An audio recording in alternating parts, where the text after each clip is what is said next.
Hi.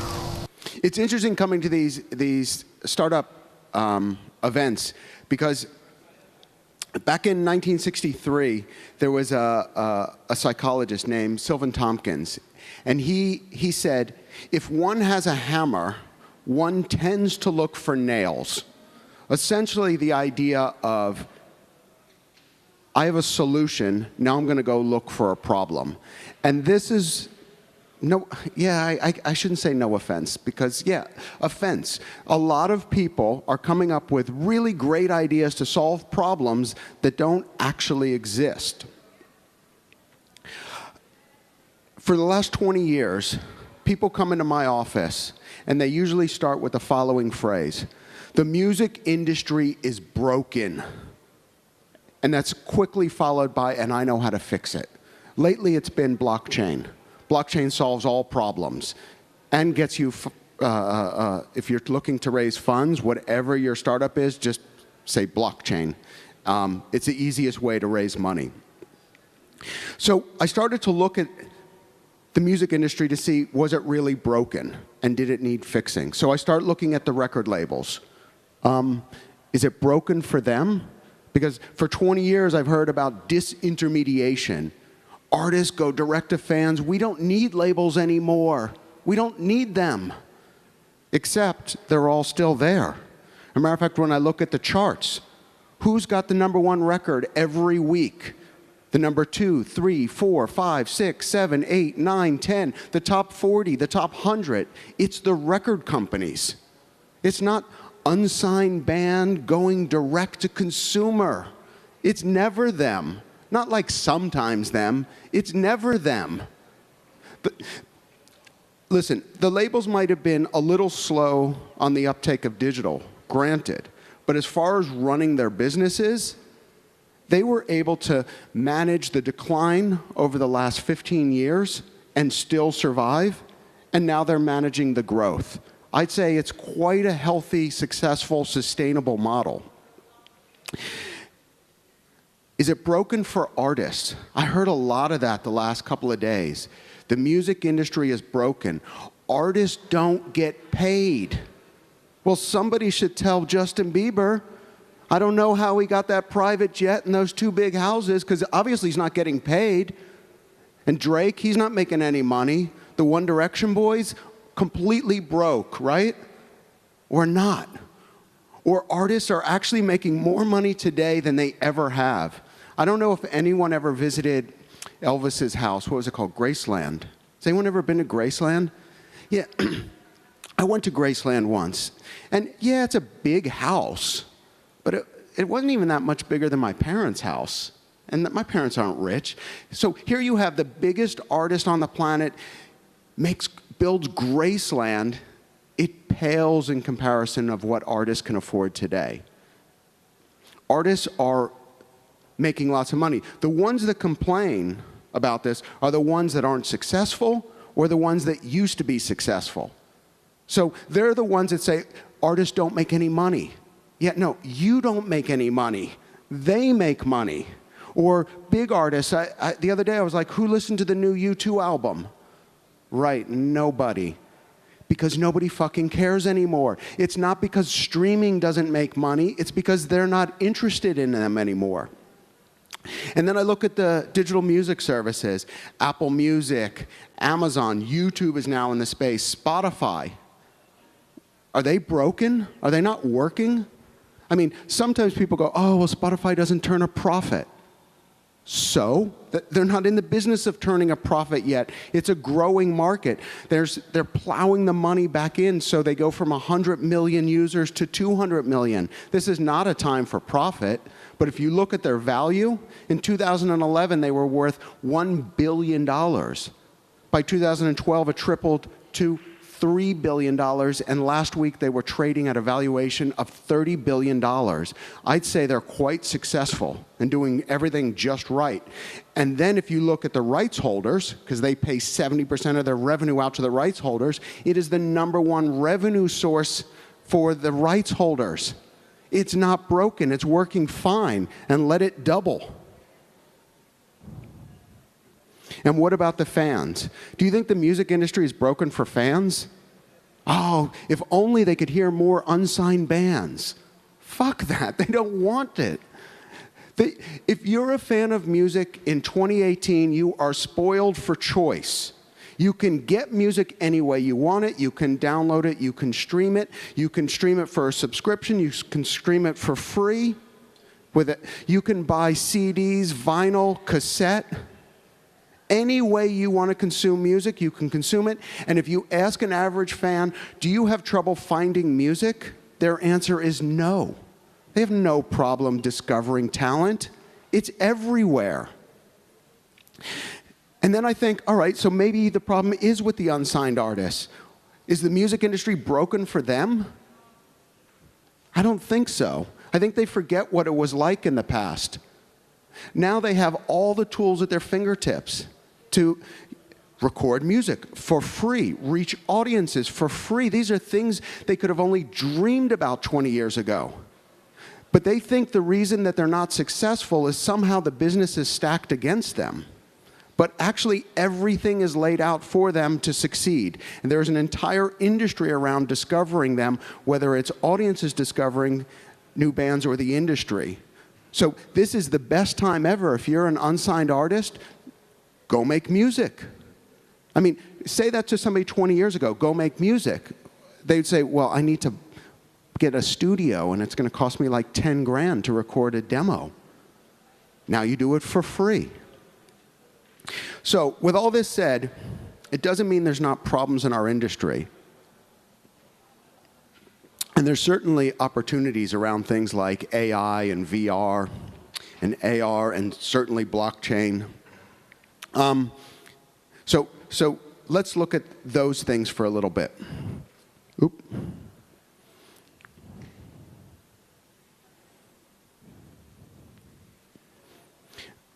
But before, a word of caution. Who knows who this is? Because he just lost his appeal yesterday. Yeah. He's got one more chance not to be extradited to the US. This is Kim.com. He didn't think he needed to license anything. It was just a platform. I don't need rights. I can do it on my own. Well, he may be going to prison for the rest of his life. The days of Napster, I'll put it up there and license later, those are long gone. Those days do not exist anymore. If you are making technology and using music, you better have your licenses, and you better not plead ignorance, like, oh, I didn't need them, or I was just using 30-second clips, or it was cleared, or it was free. Get the fucking licenses. And if you do, you have a chance to succeed. What did Spotify do?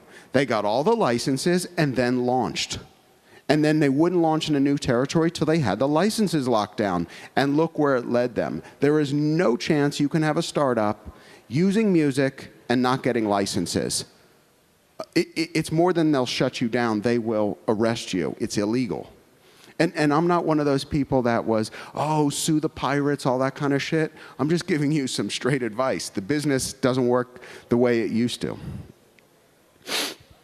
But let me separate first the notion of the music business from music. So if we're thinking about music, what is music? And what's the point of it? Why are we making music? Because really what music does is it changes your brain. It changes your emotions. If I put somebody in an fMRI tube and watch their brain as they're listening to music, I know whether they're listening to a sad song or a happy song, or if it's triggering old memories, because you can see what it does on the brain. Now, people get this same kind of brain changes from lots of things. You can watch a sad movie. You can meditate. You can take drugs. There's nothing wrong with taking drugs. Unless you've taken too many and then you need to stop. Or alcohol. There's nothing wrong with that, right? Or even marijuana, which is not a drug. I put that in a different category. No, or you can do it with machines and artificial intelligence. All we're trying to do is to get the brain to change. That's what music is. It's abstract thought transmitted through vibrations, through air, and your brain somehow configures that into music.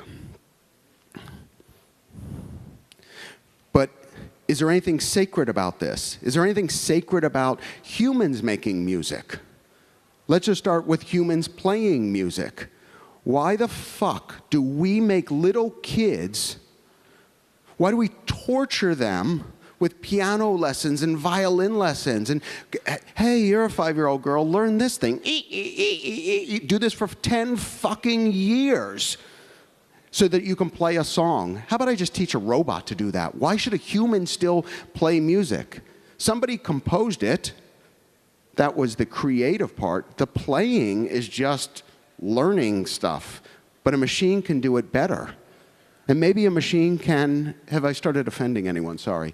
And maybe a machine can actually do better in the compositions. Can machines edit music with artificial intelligence? Can it produce music? Can it compose music? You know the answer is yes, because you're already listening to it, and most of you don't even know it. All this advertising, particularly advertising on the web, do you know how much of it is driven by AI compositions? Humans aren't doing it. Machines are doing it. It's not that complicated. It's the same fucking 3 chords over and over. A machine can figure it out. It's mathematics. And one last thing. I also predict, not one last thing for everything, just one last thing on this. I also predict, yeah, until they drag me off of here. I also predict that in the near future, I'll say within 10 years, we will see a #1 song written and composed by an artificial intelligence. I think one of the things we're going to reach towards is better sound quality. There was a panel yesterday when people were talking about it, and I don't know that people are willing to pay more for it. So if I have Spotify, will I pay more for high-res music? Maybe not. But it's coming. The idea that you produce some music in a studio on certain gear, by the time it gets encoded and delivered to somebody that's listening to it on a completely different sound system, it doesn't sound as if it was intended to sound, and based on whatever gear you're listening through. And then you look at who you are as a person, and maybe you're an old man like me and you've lost your high end, so you can't even hear that without it being EQ'd differently. And then there's environmental noise that impacts it. So I think we're going to see a big push in audio technology to get the fidelity of music way up. And think about it another way. We don't even have to think about running it through our ears. You know, through bone conductivity, which is actually how our ears work, those little bones in your ears, that's how we hear.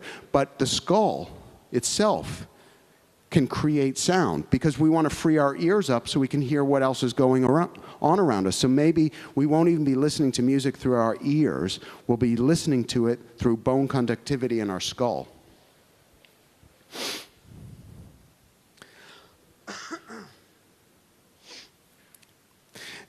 There's a more immediate need before we look too far out into the future. And that is the problem of noise. Right now, there is so much fucking noise to get our attention. There are 20,000 songs put into Spotify every single day. We cannot hear it all. No human could understand how much content is out there, and we're all competing to get somebody's attention. And worse than that, we're living in this kind of siloed world, meaning the music industry used to work as an ecosystem. You get a song on the radio, people go and buy CDs. They buy a CD, they go to a gig. It was all one nice ecosystem.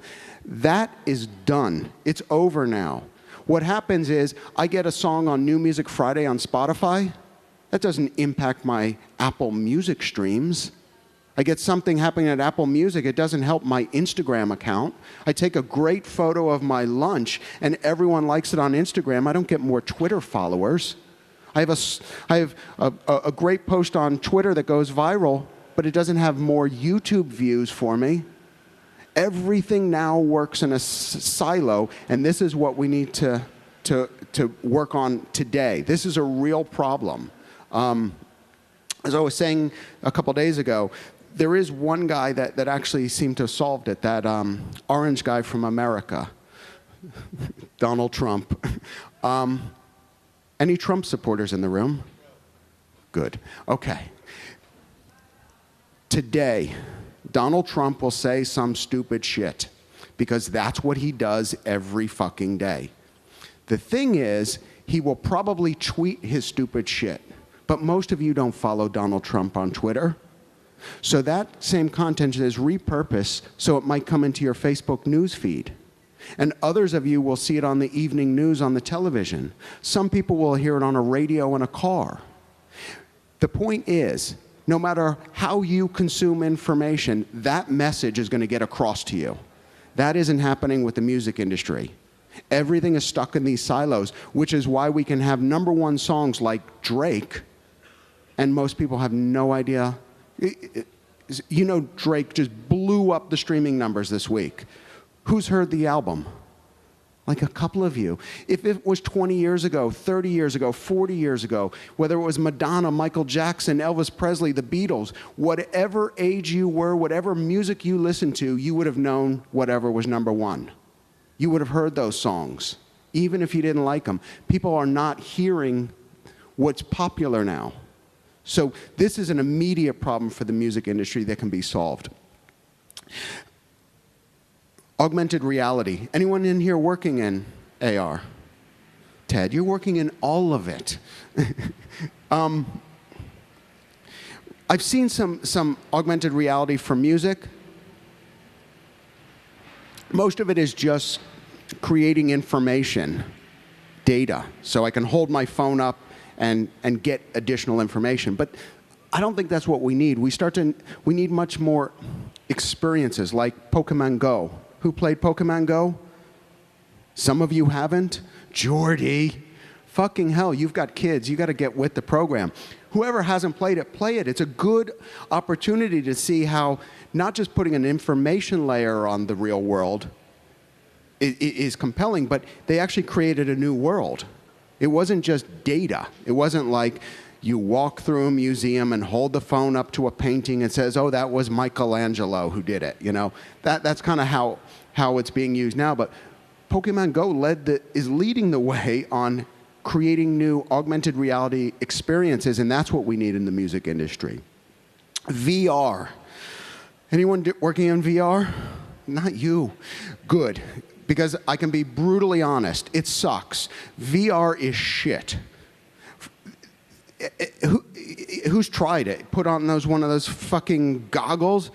How long can you stand it? It's heavy, and it ultimately starts to hurt your eyes after a while. It's not good. It's shit. And do you really think this is what the world is going to go walking around with these big fucking masks on? And the content in it is even worse. Oh, you know. I was at Sonar, and there was a VR company from Italy. I won't say their name because I forgot it. Otherwise, I would name and shame them. It was so fucking bad. It was like 1998. It was like, you can put on this VR, and then you just saw some avatar moving around like this, and then you don't do anything. You just go walk next to it. And I'm like, this is the experience? Like, what, I'm going to pay to put on some goggles to, at best, watch a concert? If I want to watch a concert, I'll go to a fucking concert. There's loads of them out there. But if I want to put on some VR goggles, I want a real experience, something that's virtual, not reality. Reality I have. I want something that's going to blow my fucking mind. Haven't seen it yet. Back to the blockchain. You can never get away from it. Benji's already gone, right? Benji leaves the room, but blockchain stays. He wanted persistent technology. There's lots of problems that can be solved around this, with this. Right now, yeah, arthritis, rub a little on. One of the things that with the music industry is we don't know much about our content. We can't even match the recording with the composer. We can't match that. You think, surely we can do that. We can't. We don't have a database that puts those two things together.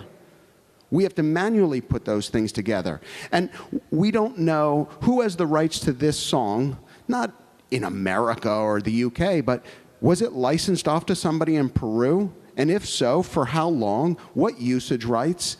I mean, people literally at record labels go to filing cabinets and pull out old contracts to figure out who has the rights, where, and what kinds of rights. 21st century, and we still haven't solved this problem. Wide open for somebody to step in.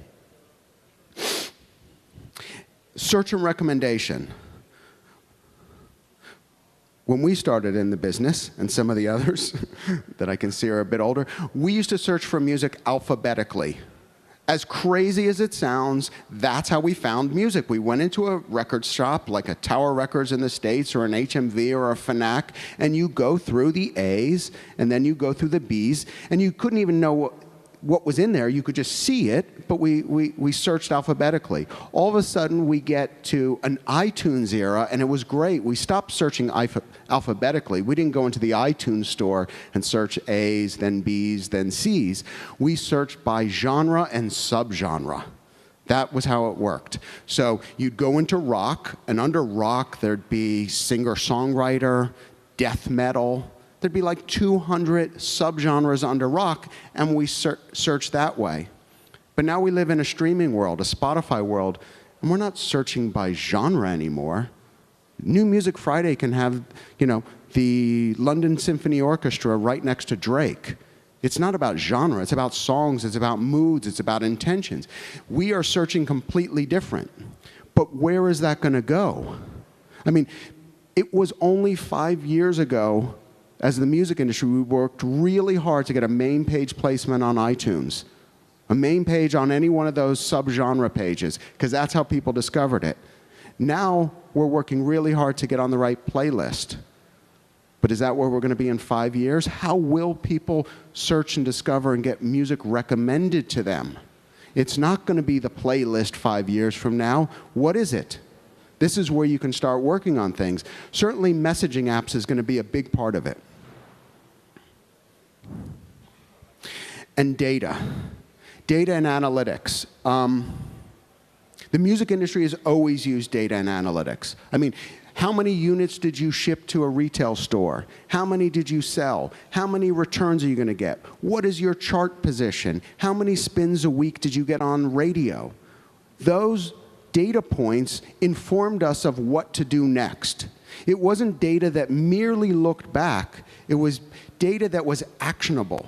Because I knew back in the day that a song was added to radio and got X number of plays per week, I knew what I had to do next.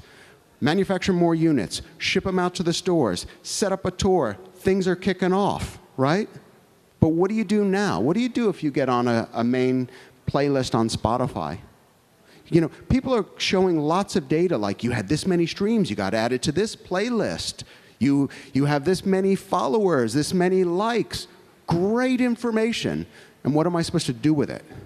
If it's not actionable, if you're not telling me what to do next, it's nice, but it doesn't help.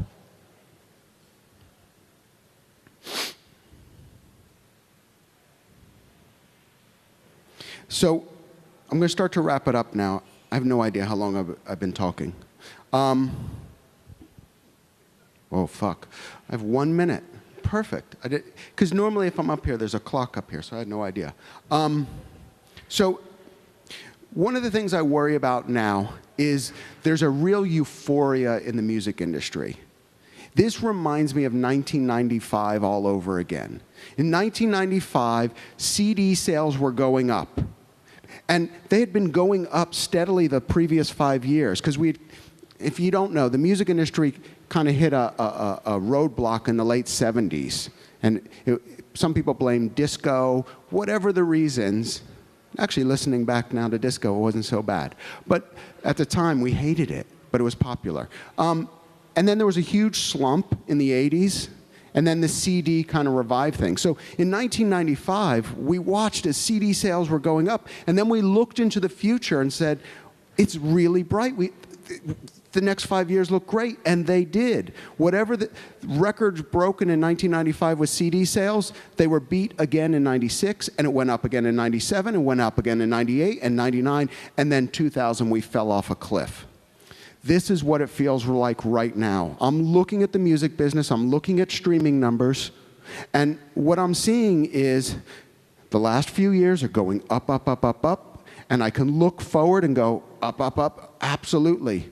But what's going to happen when it comes to a crash? Is everybody on the planet going to get a music subscription service? I don't think so. And if we're banking our entire business on that, we're in trouble.